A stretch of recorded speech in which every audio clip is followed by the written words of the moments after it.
Alors, du 25 au 27, on demande de résoudre des équations et des inéquations, donc on va les faire les uns à la suite des autres, et puis si on a une petite difficulté, on expliquera assez rapidement pourquoi et comment on résout cette chose-là.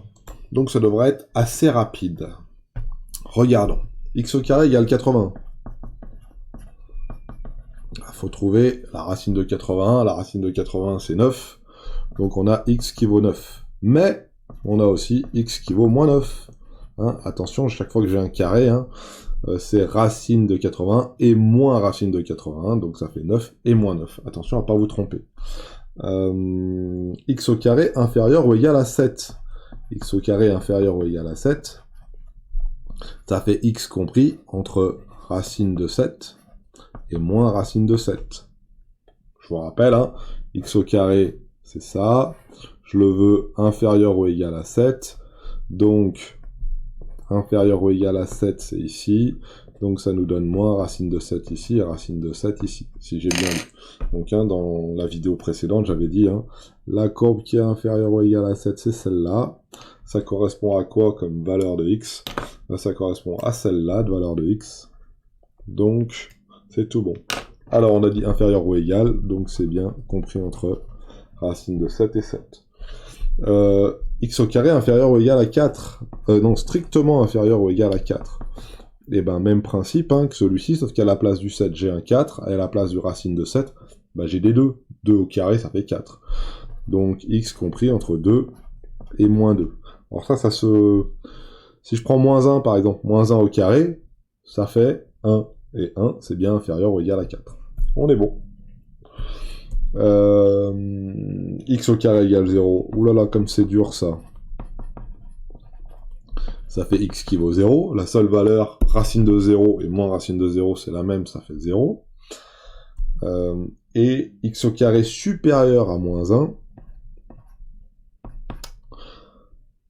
X au carré supérieur à moins 1. X au carré supérieur à moins 1. Eh ben, monsieur, x au carré est toujours positif. Quelles que soient les valeurs de x, je vais avoir un x au carré qui va être supérieur à 0, donc qui va être supérieur à moins 1. Donc, c'est toutes les valeurs de R. Donc, x, lui, appartient à R. Toutes mes valeurs de R marchent. Ou on peut dire x compris entre moins l'infini et plus l'infini, mais ça se dit pas. Ou x appartient à moins l'infini plus l'infini. Toutes les solutions sont possibles. Toutes les valeurs de R possibles, toutes les valeurs de nombres possibles, lorsque je le mets au carré, ça va forcément être supérieur à moins 1. Hein, 127 au carré, c'est supérieur à moins 1, moins 12 au carré, c'est supérieur à moins 1, etc., etc., etc. Si on veut le regarder de manière graphique, hein, regardez, hein, toute la courbe, elle est située au-dessus de moins 1. Hein. Donc, voilà, toute la courbe, là, hop, elle est au-dessus de moins 1, donc ça correspond à toutes les valeurs de R qui sont ici. Voilà. Voilà pour le 25. 26 maintenant. Racine de x inférieure à 3. Alors ça, c'est racine de x inférieure ou égale à 3. Donc on va s'écrire quand même notre petite courbe ici. Hein. Voilà. Racine de x inférieure ou égale à 3. Donc ici, j'ai 3. Tac, tac, tac, tac, tac. Ici, je vais avoir donc 9. Racine de 9, ça fait 3. On est d'accord? Donc, racine de x inférieure ou égale à 3, c'est cette partie-là de la courbe. Inférieure ou égale à 3, donc sous le 3, là. Et donc, c'est tous les nombres qui sont compris entre 0 et 9. De toute manière, le racine de x est forcément... le x est forcément positif, hein, parce que la fonction racine de x est compris entre 0 et plus l'infini. Donc l'ensemble de définition de la fonction racine, c'est l'ensemble des nombres positifs, hein, donc le x qui est en dessous est forcément positif. Donc ici, ça nous donne x compris entre 0 et 9. Voilà. C'est avec des égales. Merci. Après, on a x3 qui vaut racine de 2 sur 2. x3 qui vaut... Non, 2 racines de 2. J'en veux, hein. Waouh, 2 racines de 2. Alors ça, on peut l'écrire un tout petit peu différemment. On peut dire que ça, c'est x3 qui vaut racine de 2 à la puissance 3. Je vous rappelle que ça, là, 2, là, on peut l'écrire racine de 2 fois racine de 2, et fois racine de 2. La partie 2 qu'il y a ici, là, c'est ça. Hein. On est bien d'accord? 2 racines de 2. Voilà. Donc ça fait racine de 3 puissance 3. Donc ça va nous donner x qui vaut racine de 2. Et bien ici j'ai x qui vaut racine de 2. X puissance 3, ça va faire racine de 2 puissance 3. Et c'est ce qu'on veut ici. Voilà pour celle-là. x3 inférieur à moins 8. Alors peut-être qu'il va falloir écrire, mettre un petit trait, x3 inférieur à moins 8. Donc si je fais mon petit graphe, pour pas me tromper, parce que j'ai toujours peur de me tromper, moins 8 c'est ici. Ici je vais avoir donc moins 2. Pourquoi? Parce que 2 fois 2 fois 2 ça fait 8, ou moins 2 fois moins 2 fois moins 2 ça fait donc moins 8. Voilà. Donc on a bien ici, quelle est la partie de la courbe qui est, elle, inférieure à moins 8, c'est celle-ci, là. Donc, les x correspondants, c'est ceux-là, ici. Donc, c'est tous les x qui sont inférieurs à moins 2. Donc, ça nous donne ça, x inférieur à moins 2. Ça, c'est la solution de notre équation. Alors, je vais les entourer, les encadrer.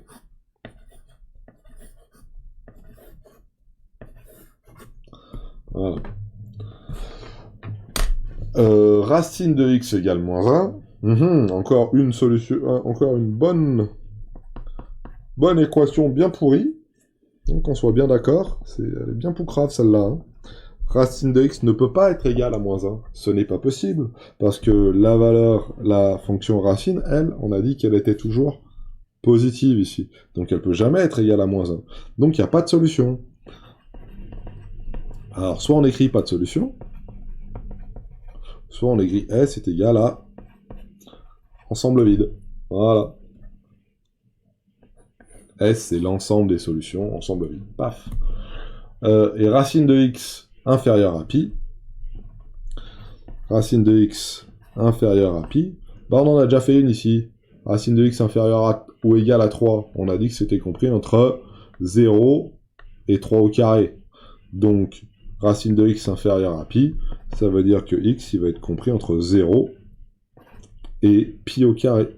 X et pi au carré. Alors, si on a un petit doute, hein, on se l'écrit. Pi au carré ici, si je prends la racine carrée de pi au carré, ça va me donner pi. Voilà. Ici. Et je veux une racine de x strictement inférieure à. Donc, c'est cette partie-là de la courbe qui m'intéresse. Et donc, c'est ces valeurs-là de x que l'on a. Voilà. Si le pi vous embête, remplacez-le par un 3. Racine de x strictement inférieure à 3, c'est exactement celle qu'on a fait ici. Voilà. Voilà pour le 26. Allez, le 27, on va prendre une autre feuille pour le 27, parce que je ne vais pas avoir la place sur celle-ci. Ah bah, j'ai de la place derrière. Impeccable. 27 égale 1 sur x est égal à 1 septième. 1 sur x égale à 1 septième. Bon, là, c'est facile. Hein. Ça fait x qui vaut 7. Et oui, si je prends x qui vaut 7, 1 sur x, ça vaut 1 septième. Voilà. 1 sur x qui vaut 5 sixièmes. L'inverse de x, ça vaut 5 sixièmes. Donc, ça veut dire que x, ça vaut 6 cinquièmes. Voilà. Hein. 1 sur x vaut 5 sixièmes. 1, ça veut x qui vaut 6 cinquièmes. L'inverse de 6 cinquièmes, ça fait 5 sixièmes. Si vous avez un doute, écrivez-le. Je multiplie par x à gauche et à droite. Je divise par 6, par 5. On peut même écrire un truc assez simple. Hein. Regardez, on peut même faire le produit en croix. 5 fois x est égal à 6 fois 5. 5x égale 6 fois 1. Donc ça veut dire que x est égal à 6 cinquièmes. Voilà, je divise par 5 ici, je divise par 5 là. Voilà. Là, des grands classiques celui-là. Voilà, on n'a que 1 sur x, donc ça va. Alors, le premier était là, le deuxième était là, le troisième, 1 sur x inférieur ou égal à moins 1 huitième. Alors, 1 sur x inférieur ou égal à moins 1 huitième. Donc là, moi, je vous conseille quand même de faire la petite ici. On va dessiner notre courbe ici. Et moins 1/8. Moins 1/8, c'est où? C'est plutôt ici, hein, moins 1/8. Moins 1/8. Alors, je sais pas exactement où, mais allez, on va le mettre par là, ça sera peut-être plus près de la réalité, moins 1/8. Voilà. Donc, quel est le nombre ici qui, lorsque je prends l'inverse, donne 1/8? Bah, c'est moins 8. Donc, ça, c'est la fonction 1 sur x. Donc, si je prends une valeur de x qui vaut moins 8, si je vais sur la courbe ici, ça me donne moins 1/8. Donc, moi, je veux la courbe qui est inférieure à moins 1/8. Quelle est la partie de la courbe qui est inférieure à moins 1/8? C'est cette partie-là de la courbe. Et ce qui correspond au x qui vaut, compris entre moins 8 et 0. Voilà, un petit dessin, et ça arrive tout. Donc, x doit être compris entre moins 8 et... Alors ça correspond à x compris entre... appartenant à moins 8 et 0. Attention, est-ce que je prends le 0? Non. Pourquoi? Parce que je peux pas diviser par 0, je peux pas mettre 1 sur x. Avec x qui vaut 0, je peux pas faire 1 sur 0. Donc je peux pas prendre le 0, c'est pour ça que j'ouvre le crochet ici. Est-ce que je peux prendre le moins 8 Eh ben oui, parce que je fais 1 sur moins 8, c'est bien inférieur ou égal, c'est parce qu'il y a le égal, à moins 1/8. Voilà. On va faire la suite. 1 sur x inférieur ou égal à 12. Inférieur ou égal à 12, bah même principe. Alors attention, là, 1 sur x inférieur ou égal à 12, qu'est-ce qu'on peut avoir? Alors 12, c'est par ici. Alors je vais la redessiner. 12, c'est par là. Hop là. Donc ici, je vais avoir un 12e. Si je prends un 12e et que je mets sur 1 sur x, je me retombe sur 12. Hein. L'inverse de 1 12e, bah, c'est 12. Et ici. Quelle est la partie de la courbe qui est inférieure à 1 12e? Bah, c'est facile, c'est cette partie-là. Et cette partie-là. Voilà. Donc 1 sur x inférieur ou égal à 12, ça correspond à toutes les valeurs négatives, sauf 0, et toutes les valeurs qui sont supérieures à 1 12e. Prenons par exemple 50. 1 50e, c'est bien inférieur à 12. Prenons par exemple 1 sur 1, c'est bien inférieur à 12. 1 demi, 1 sur 1 demi, pour x qui vaut 0,5. 1 sur 0,5, ça fait 2, c'est bien inférieur à 12, etc., etc., etc. Donc ici, graphiquement parlant, on peut voir directement que, que x est donc appartient à l'intervalle moins l'infini 0, sans qu'on prenne 0, et à l'intervalle 1 12e, que l'on prend, lui, pour la bonne et simple raison que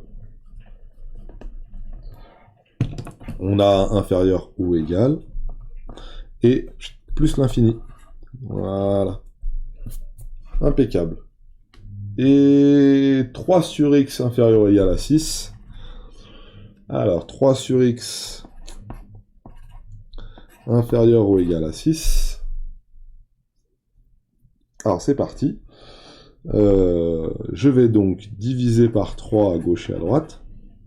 Je divise par 3 ici, je divise par 3 ici.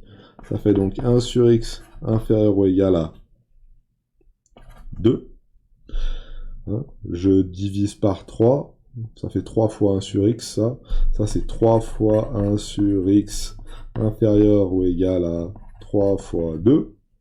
Je divise par 3 ici, je divise par 3 ici. Je divise par 3, je ne change pas le sens de l'inégalité. Ça s'enlève, ça s'enlève. Il me reste donc 1 sur x est inférieur ou égal à 2. Voilà. Et 1 sur x inférieur ou égal à 2, et ben ça, on sait résoudre. C'est exactement comme celui-ci, sauf que là, j'ai pas 1 12e, mais je vais avoir 1 demi. Donc, il faut que je dise que x va forcément être supérieur ou égal à 1 demi, excusez-moi.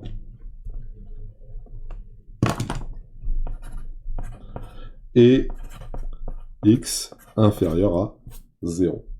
Donc si je prends la fonction 1 sur x comme ça, tac, tac, 1 sur x inférieur ou égal à 2, Si je prends le petit 2 qu'il y a ici, hop, hop, hop, hop, hop, ici, j'ai un demi.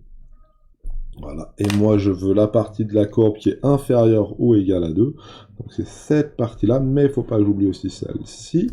Voilà, donc ça me donne comme valeur de x, tout celle-là, et celle-là. Voilà. Donc pour la dernière, ça nous donne la même chose que ça, là. X appartenant à, on peut l'écrire, hein, moins l'infini, 0, non compris, union, compris, 1 demi, plus l'infini. Alors pourquoi je le prends ici? Parce que j'ai un inférieur ou égal là. Et pourquoi je le prends pas là? Parce que j'ai pas le droit de diviser par 0. 3 divisé par 0, c'est interdit. Je vais encadrer les solutions. On va avoir un joli petit rouge qui permet de le faire. Donc le dernier c'est celui-là, l'avant-dernier, le 3 c'est celui-là je crois. Ah, il y en a un autre entre les deux. Compris entre 0 et 8. X est égal à 6 cinquièmes, x égale 7. Voilà. J'espère que je me suis pas trompé. Et puis voilà. C'est bon pour le 25, 26, 27. Allez, 25, 26, 27, c'est bon.